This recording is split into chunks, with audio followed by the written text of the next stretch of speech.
Il y a un autre aspect qui est aussi très intéressant par rapport à la tradition nordique et à ses pérennisations, et c'est sans doute la présence des runes. Les runes peuvent paraître comme un des quelques alphabets sacrés dans le monde qui ont pu se transmettre.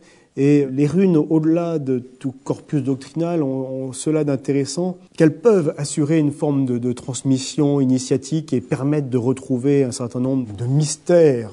C'est ce qui est le cas de le dire, puisque le mot rune venait de mot mystère, de faire réémerger des mystères anciens, même si on peut estimer qu'à un moment donné, il y a pu y avoir une rupture. Heinz Klingenberg, qui était un universitaire allemand, en 1973, a écrit une somme, justement en travaillant sur l'intégralité des inscriptions d'Ancien Futhark. L'Ancien Futhark, c'est l'équivalent d'un des alphabets runiques, c'est le plus important, à 24 runes, donc aussi une symbolique numérique importante.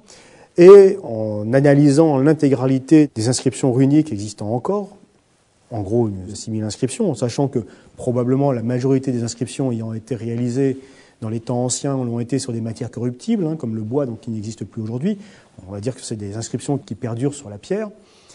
Il a montré une cohérence et une pérennisation du chiffre 13 et des chiffres 27.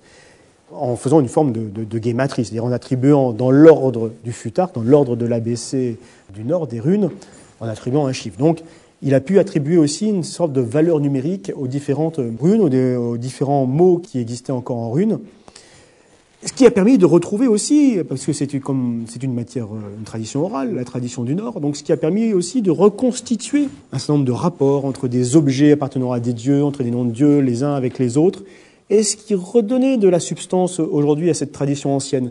Ce qui montre que, comme dans le shintoïsme, on retrouve des secrets anciens par des voies tout à fait insoupçonnées et nouvelles.